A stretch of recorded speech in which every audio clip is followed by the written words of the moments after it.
البدع والأهواء، أهل البدع العقائدية وأهل البدع السياسية. نقول بيننا وبينكم السلف، بيننا وبينكم الكتب، كان فيقول البدع بيننا وبينكم.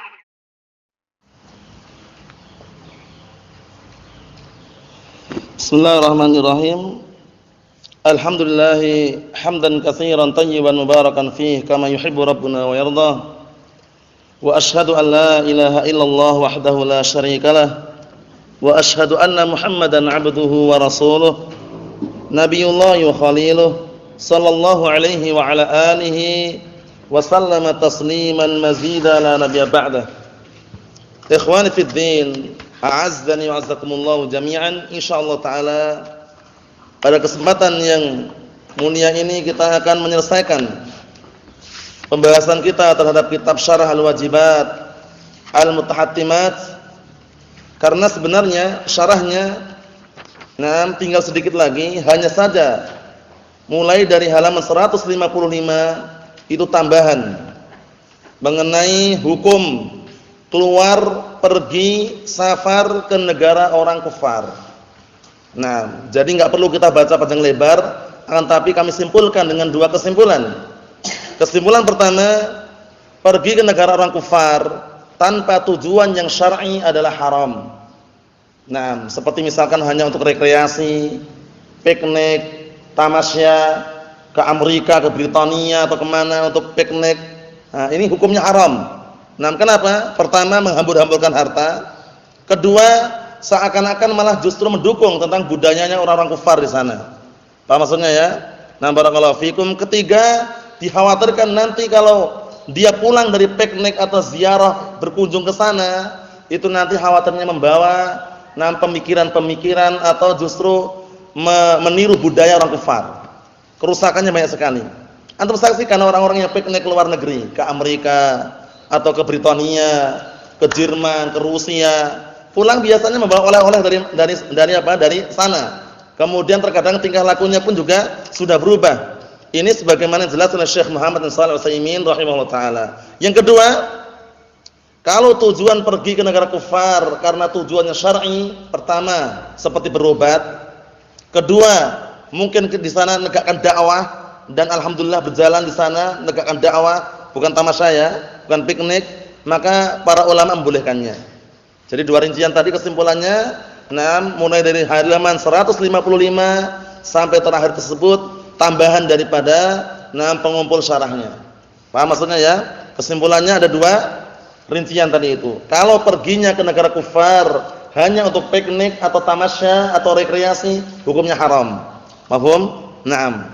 Karena dengan adanya rekreasi tersebut dikhawatirkan terjadi perubahan dan juga barakallahu fikum tidak terlepas daripada menghambur-hamburkan hartanya. Seharusnya uang jutaan rupiah digunakan untuk umrah bisa. Satu keluarga misalnya habis 100 juta untuk umrah bisa. Lebih baik, lebih aman, lebih selamat kan itu daripada untuk rekreasi ke Amerika, ke Rusia, ke Jerman atau kemana. Yang kedua, rincian yang kedua, kalau tujuannya adalah syar'i, seperti misalkan sudah nyari obat di mana-mana enggak dapat, adanya di Amerika, pergi ke Amerika berobat. Barakallahu fikum, itu diperbolehkan. Atau berdakwah tadi itu. Paham ya? Berdakwah, menegakkan dakwah di negara orang kufar. Adapun bertempat tinggal di sana, senang-senang dengan mereka, itu dikhawatirkan kalau seandainya azab datang menyeluruh, akhirnya kaum muslimin pun juga kena wal iyadu billah. Kita tutup barakallahu fikum pembahasan kita yang terakhir. Jadi nanti tambahannya enggak perlu kita baca. Jadi ini dianggap yang terakhir syarah yang kita akan baca ini insyaallah taala. Adapun berikutnya insyaallah taala kita akan membaca kitab yang lain insyaallah taala. Qala al-muallifu asabahullah. Barakallahu fikum. Setelah beliau menukilkan kalamnya al-muallif, kemudian disebutkan di sini penjelasannya, wa'lam wa taqaddama ma'naha, dan ketahuilah dan sungguh telah kita lewati maknanya, ayyuhal mukallaf, wahai orang yang terbebani syariat, annal insana jinsul insan min haitsu huwa insan la yusiru la yasiru mu'minan billah ay muwahhidan lillahi bil ibadah. Bahwasanya manusia itu ditinjau di jenis manusia itu sendiri tidak akan menjadi orang yang beriman kepada Allah, tidak akan dijadikan orang muwahhid, itu mentauhidkan Allah Taala dalam beribadah, walau abidallaha lailan wa nahara, walaupun dia menyembah Allah siang dan malam, hatta yakfur bitaghut, sampai dia mau kufur meninggalkan taghut. Alladzi taqaddama ta'rifuhu, yang sudah kita lewati definisinya. Apa definisi taghut? Antum, Fajri? Taghut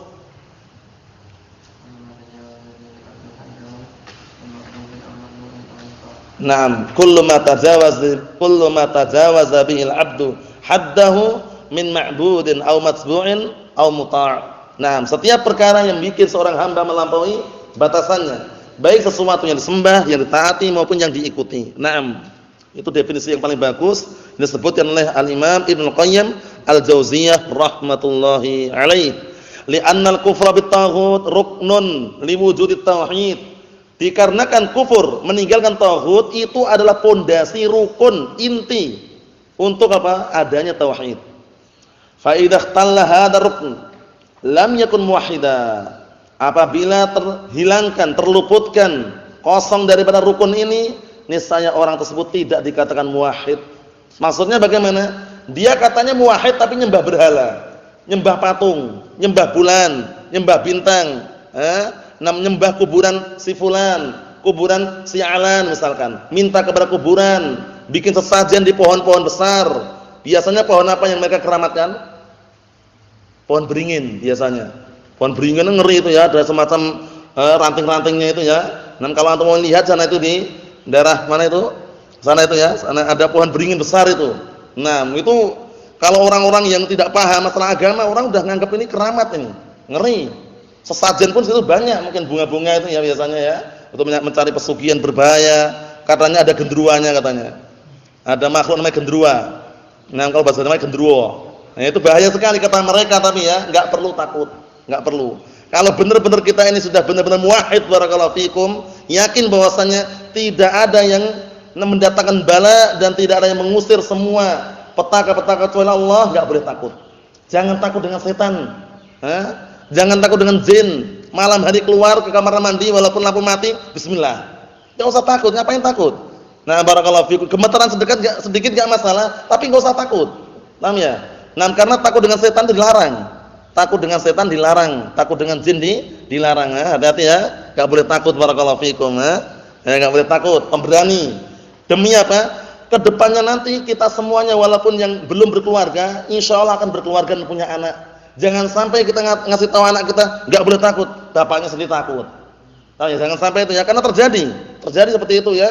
Malam hari anaknya nyuruh bapaknya, "Pak, anak diantar ke kamar mandi, Pak." Oh, bapak juga takut ya. Bapaknya takut juga ternyata. Ini hati-hati, seperti ini masih lemah imannya. Takut apa? Selama mereka ini makhluk-makhluk halus, belum mengalami penampakan, enggak perlu takut. Enggak boleh takut ya. Nah, barakallahu, lampu mati bismillah, enggak ada apa-apa. Lewat depan kuburan pun bismillah. Pohon-pohon besar enggak perlu nunduk kepala, langsung aja lewat. Paham ya? Hasan? Nah, barakallahu fikum, enggak perlu takut. Dulu-dulu enggak masalah, berlalu, berikutnya pemberani. Bismillah aja sudah. Nah, gemetaran sedikit enggak masalah, itu bismillah.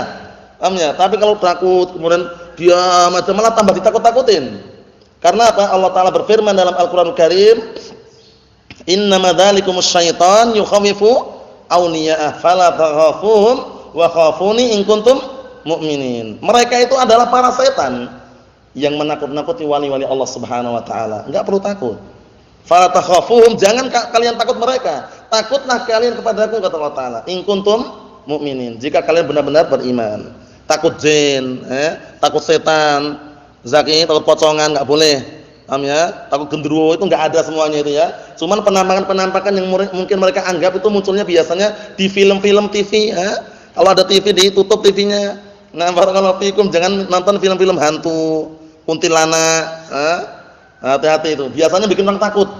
Terdoktrin di situ. Akhirnya apa? Masih kecil udah takut, gemeteran. Besar pun juga sama. Karena setiap hari apa? Disuguhkan film-film horor tadi itu. Hindari barakallahu fikum. Harus berani, Berani insyaallah ya?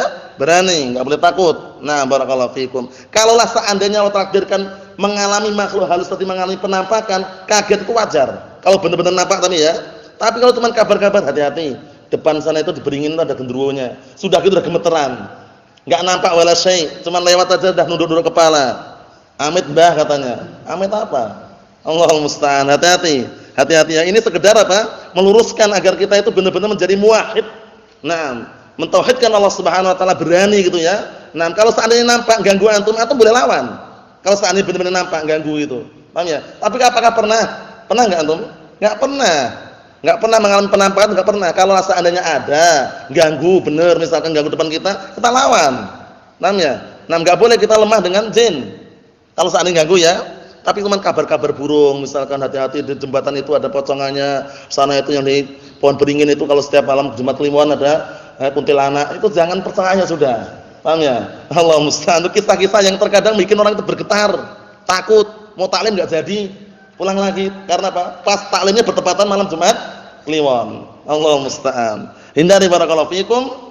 Nah, yang jelas semakin kita mempelajari ilmu tauhid harus semakin kuat iman kita dan tawakal kita kepada Allah Subhanahu wa taala. Waqad qala Syekhul Islam Al-Imam Al-Mujaddid Muhammad ibn Abdul Wahhab rahimahullah fi kitab at-tauhid 'inda dzikri masail bab tafsir at-tauhid ala qaulin Nabi sallallahu alaihi wasallam man qala la ilaha illallah wa kafara bima yu'bad min dunillah hurrima maluhu wa damuhu wa hisabuhu 'ala Allah azza wa jal.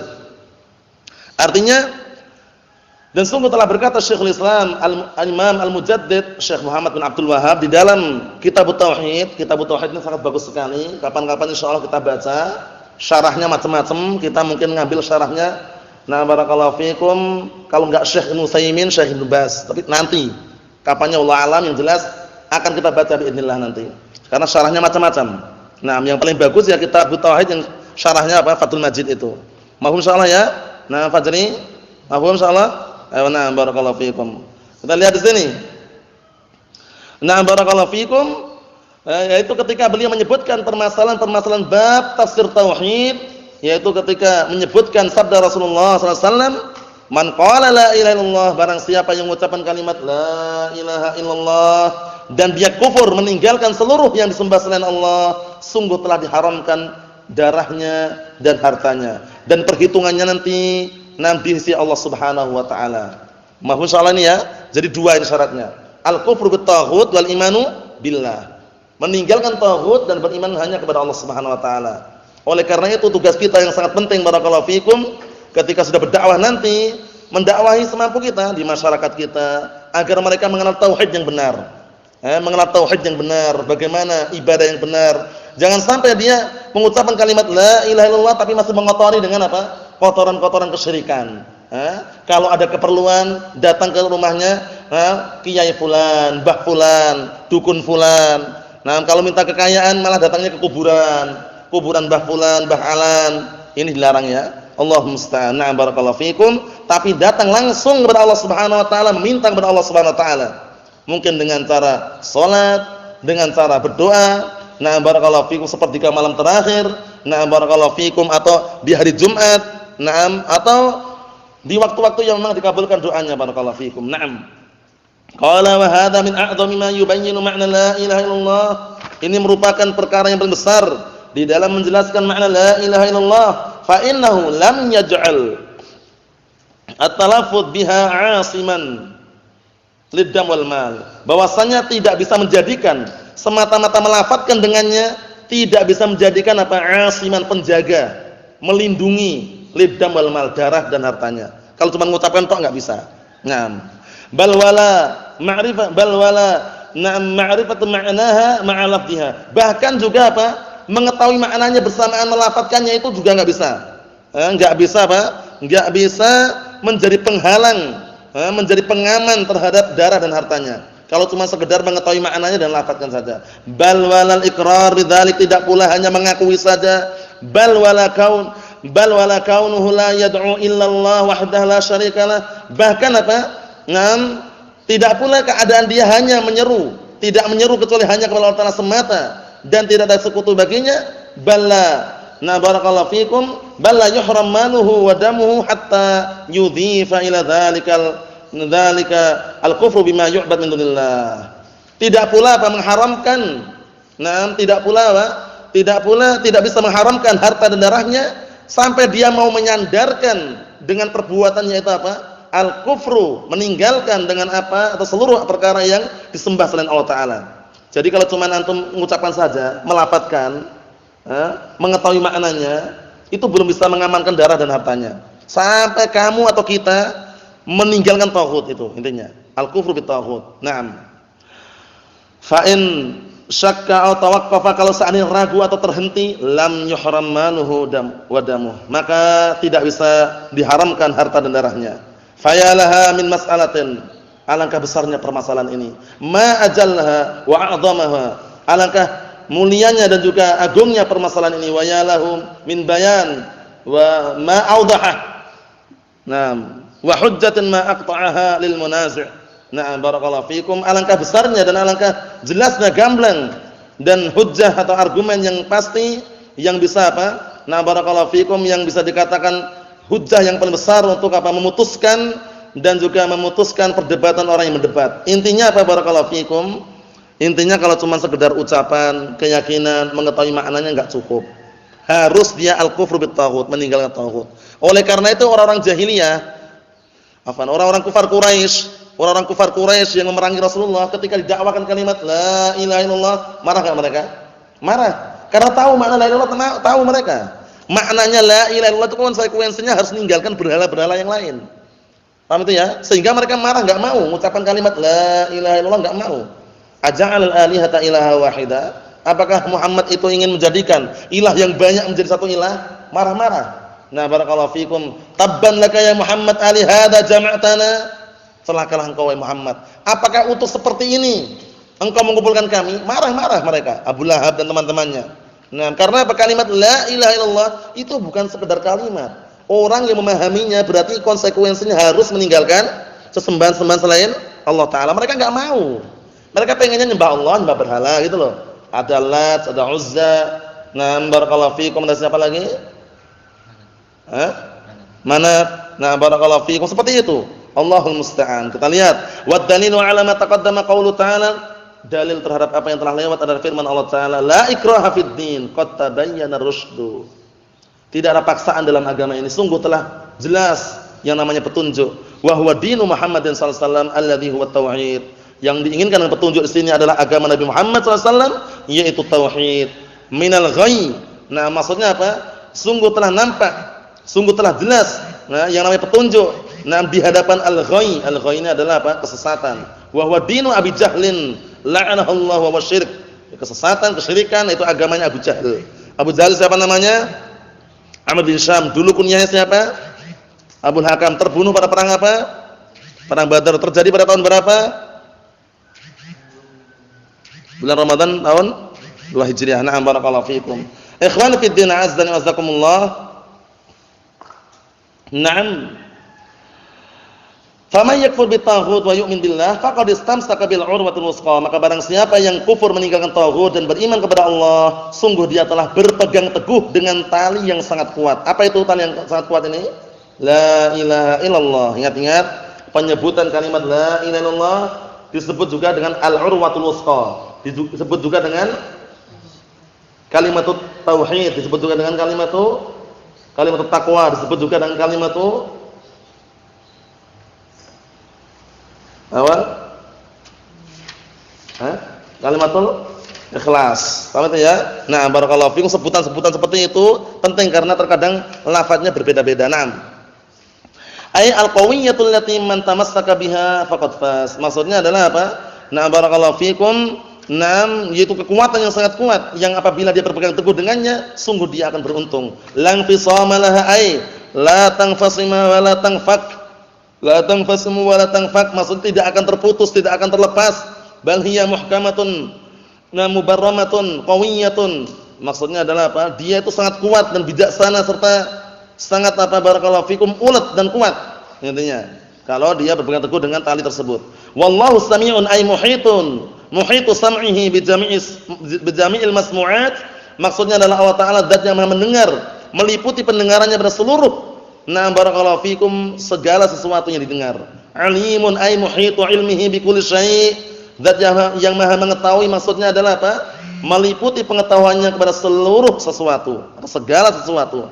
Wa fi hadainil ismain asy-syarifain, pada dua nama yang mulia ini isbatu sifatai as-sam'i wal ilm. Ada penetapan dua sifat, as-sam' yaitu mendengar, al-ilm yaitu mengetahui, lillahi azza wa jalla untuk Allah Subhanahu wa taala, haqiqatan ala ma yaliku bi jalalihi wa 'azamatihi. Secara hakiki yang sesuai dengan apa? Keagungan Allah Taala dan kemuliaannya. Wal urwatul wusqa, perhatikan baik-baik apa itu al urwatul wusqa? Hiya syahadatu alla ilaha illallah. Ini urwatul wusqa itu tali yang kuat, maksudnya apa? Persaksian la ilaha illallah. Antum kalau menghafal seperti ini, dihafal satu paket sekalian. Arti makna la ilallah, rukunnya dan syaratnya. Dah aman insyaallah. Paham ya? Yang dihafal satu paket. La ilallah artinya apa? Maknanya apa? Maknanya la ma'budu bihaqqin illallah. Rukunnya berapa? 2. Syaratnya berapa? 8. Nah, itu satu paket. Dihafal.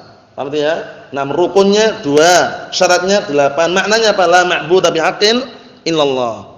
Rukunnya apa? An-nafyu wal itsbat. Syaratnya apa? Ilmun, yakinun, wa ikhlasun, wa sidquka mahabbatin, wa qiyadin, wal qabulillaha, wa zida thaminu hal kufranu minka bima siwal ilahi minal awsani qad kulliha. Paham ya? Nah, 8 syaratnya. Itu semuanya barakallahu fikum, upayakan kita menghafalnya secara apa? Secara barakallahu fikum mutqin, karena terulang-ulang terus. Aila ma'budu bihaqqin illallah. Tidak ada sembahan yang berhak untuk disembah kecuali Allah. Ini makna yang benar. Adapun yang mendefinisikan la ilaha illallah, tiada Tuhan selain Allah, itu keliru. Kelirunya dari sisi mana, Ibnu Umar? Karena banyak sembahan. Padahal yang berhak disembah cuma itu benar juga, teman. Ucapan tiada Tuhan selain Allah itu kenapa dianggap keliru gitu loh? Tiada Tuhan selain Allah. Tidak ada Tuhan kecuali Allah. Seakan-akan apa? Seakan-akan memaknakan bahwasanya Tuhan-Tuhan yang ada ini Allah gitu loh. Kan keliru kan? Tiada Tuhan kecuali Allah. Jadi Tuhan-Tuhan yang ada ini Allah semuanya. Keliru enggak ini? Tapi harus ada lafaz berhak. Oh ya, ini yang penting.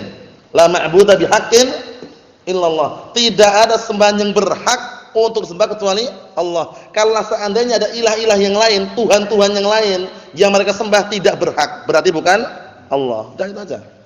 Mahum ya? Nah, barakallahu fikum. Nah, jadi beda dengan tafsiran la ilaha illallah yang tafsirkan oleh siapa? Pendangdut penyanyi itu ya. Tiada Tuhan selain Allah. Nah, tahu kan? La ba'as, khair insyaallah. Yang berlalu. Yang jelas sama barakallahu fikum beda. Maknanya bukan apa? Bukan tiada Tuhan selain Allah, tapi la ma'budu bihaqqin illallah. Paham artinya? Tidak ada sembahan yang berhak untuk sembah kecuali Allah Ta'ala. Berarti kalau seandainya ada kok disembah, itu enggak berhak gitu loh. Berarti bukan Allah. Naam gitu. Wa hadhihi al-urwah hiyal kafilah bi idznillah azza wa jalla fin najati minan nari wal khulud fil jannah. Yang mana tali ini adalah jaminan dengan seizin Allah untuk selamat dari neraka dan kekal di surga kelak. Wa hiya mutadamminatun li ruknain azimain, yang mana al-urwatul wusqa ini terkandung di dalamnya dua rukun yang sangat agung. Apa dan apa rukunnya, Mas Ahmad? Naam, an-nafyu wal isbat. Kita lihat. Wa huma an-nafyu wal isbat, dua-duanya adalah an-nafyu wal isbat. An-nafyu peniadaan, isbat penetapan. Fala ilaha illallah nafyun li jami'i anwa'il ibadati dhahiratan aw batinatan an ghairillahi ta'ala kainan man kan. Ucapan la ilaha illallah meniadakan seluruh jenis-jenis ibadah yang nampak maupun yang tersembunyi dari selain Allah Ta'ala, siapapun orangnya, ditiadakan semuanya. Wa illallah isbatun, penetapan, li jami'i anwa'il ibadah dhahiratan aw batinatan lillahi wahdahu la syarikalah, menetapkan seluruh apa? Untuk seluruh jenis-jenis ibadah yang nampak maupun yang tersembunyi hanya murni untuk Allah Ta'ala semata, tidak ada sekutu baginya. Li'annahu huwal mustahiqqu laha duna man siwah. Dikarenakan dia yaitu Allah adalah zat yang berhak untuk mendapatkan peribadatan itu semuanya, bukan yang lainnya. Mafhum? Tsumma khatamal muallifu rahimahullah ta'ala kitabahu biqaulih walhamdulillahilladzi bi ni'matihi tatimmus shalihat. Kemudian al-muallif Nah, barakallahu fikum menutup ucapan beliau di dalam kitabnya ini dengan ucapan walhamdulillahilladzi bi ni'matihi tatimmus shalihat. Segala puji milik Allah, yang dengan sebabnya atau dengan sebab nikmatnya, kebaikan-kebaikan pun sempurna. Wal alif wal lam fil hamd. Nah, perhatikan ini. Alif wal lam pada lafaz alhamdu apa itu? Al istighraqiyah. Lil istighraq. Ini dalam ilmu nahwu ya. Yang tingkatan sudah agak tinggi biasanya nemu. Tapi kalau tingkatan masih dasar ya belum ketemu ya. Tapi kalau sudah tingkatan mutamimah, qatur nada, alfiyah dan namun namanya istighraq. Al istighraqiyah. Al yang maknanya mencakup seluruhnya. Ya alhamdulillah jami'ul mahamid maknanya. Seluruh pujian-pujian murni untuk milik Allah Subhanahu wa taala semata. Berbeda dengan al-madhu. Nanti akan beliau sebutkan, alhamdu ada al-madhu. Antum sering enggak dengarkan si fulan tuh memuji si fulan? Sering enggak? Nah, kalau itu namanya bukan alhamdu tapi al-madhu. Tapi apa? Al-madhu. Bedanya apa bedanya barakallahu fikum? Bedanya kalau alhamdu itu wasful mahmud bil kamal ma'al mahabbah wa ta'zim. Itu kalau alhamdu. Wasfu al-mahmud bil kamal ma'al mahabbah wa ta'zim. Mensifati zat yang dipuji dengan kesempurnaan diiringi dengan apa? Rasa cinta dan pengagungan. Bedakan nanti ya. Alhamdu sama al-madhu bedakan. Kalau alhamdu itu adalah mensifati zat yang dipuji dengan kesempurnaan diiringi dengan apa? Rasa cinta dan pengagungan. Kalau al-madhu wasfu al-mamduh bil kamal bila mahabbah wala ta'zim. Mensifati orang yang dipuji dengan kesempurnaan tanpa ada unsur pengagungan, tanpa ada unsur kecintaan. Paham bedanya ini ya? Jadi bedanya enggak ada mahabbah wa ta'zim itu aja dah. Madahtu fulanan, aku memuji si fulan. Apa ada pengagungan di situ? Enggak ada. Kemudian kecintaan yang berlebihan enggak ada di situ. Mahfum salah ya bedanya ya. Nah, kita lihat wal alif wal lam fil hamdi lil istighraq ay jami'ul mahamid lillahi mulkan wa istihqaqan. Seluruh pujian-pujian hanya milik Allah taala. Nah, barakallahu fikum, milkan wa istihqaqan. Maksudnya secara kepemilikan dan secara keberhakan milik Allah taala semata. Walhamdu huwas sana bis sifatil jamilah awal af'al al hasanah sawa'un kana fi muqabilihi ni'matan am la. Artinya apa? Hamd itu adalah as-sana, sanjungan. Bis sifatil jamilah, dengan sifat-sifat yang indah. Wal af'al hasanah, dan juga perbuatan-perbuatan yang bagus. Sawa'un kana fi muqabilihi Fajri.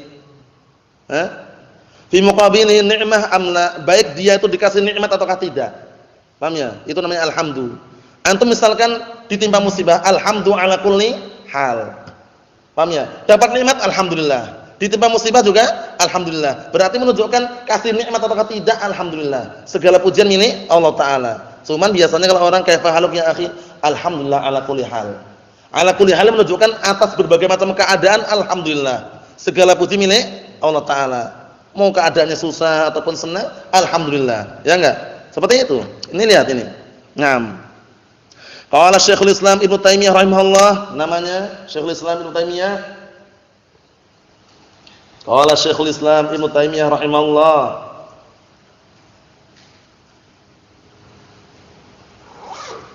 Syekhul Islam Ibnu Taimiyah rahimahullah.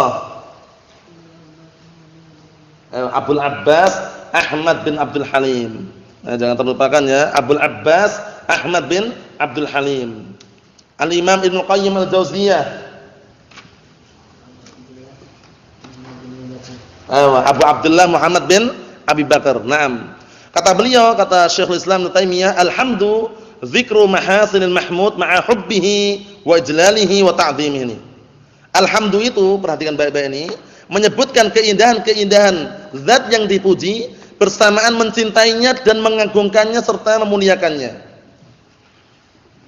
Jadi alhamdu adalah apa? Dzikru, menyebutkan mahasinil mahmud, menyebutkan keindahan-keindahan zat yang dipuji bersamaan dengan mencintainya dan memuliakannya serta mengagungkannya.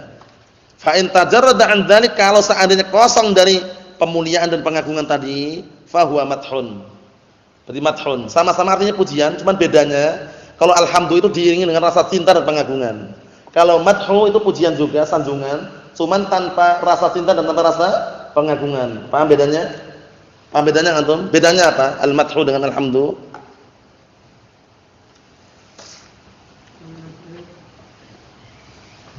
Nawa? Antum paham belum antum? Bedanya? Antum ulangi bedanya, yang jelas gamblang, pelan-pelan. Apa bedanya al-madhu dengan alhamdu? Alhamdu apa? Pujian diiringi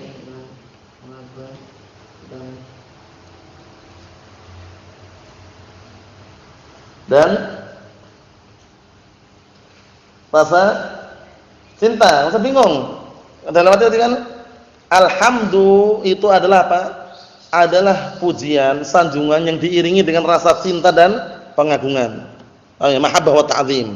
Paham ya? Kalau al-madhu itu juga semacam sanjungan atau pujian tapi tanpa mahabbah wa ta'zim. Tanpa ada unsur rasa cinta dan pengagungan. Antum bisa ngulangi antum? Sebutkan coba. Apa bedanya? Bahasa Indonesianya aja biar yang lain paham.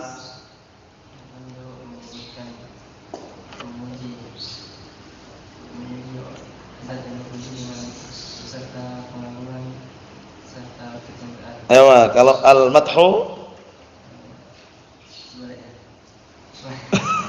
memujinya dengan tanpa mencintai atau menghormati. Ayo, intinya itu. Mahabbah wa ta'zim intinya. Ada mahabbah wa ta'zim atau tidak itu loh. Kalau ada pengagungan rasa cinta namanya alhamdu.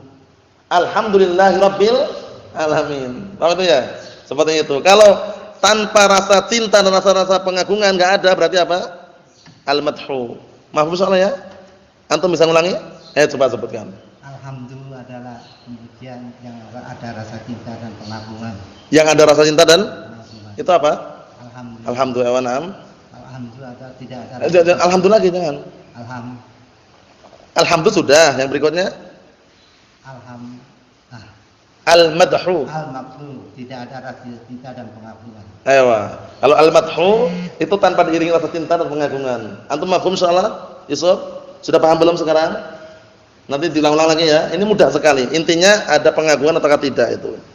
Yang terakhir barakallahu fikum wa hadzal sana'ul 'azim kana an-nabiy sallallahu alaihi wasallam yaquluhu idza ra'a ma yuhib. Dan sanjungan yang agung ini dahulu Rasulullah sallallahu alaihi wasallam senantiasa mengucapkannya apabila melihat perkara yang beliau cintai, kama fil hadits alladzi rawahu Ibnu Majah wa ghairuh. Naam. Sebagaimana hadis yang riwayat oleh Imam Ibnu Majah dan juga yang lainnya. Wallahu subhanahu wa ta'ala a'lam bis-shawab wa ilahi al-marja' wal ma'ab.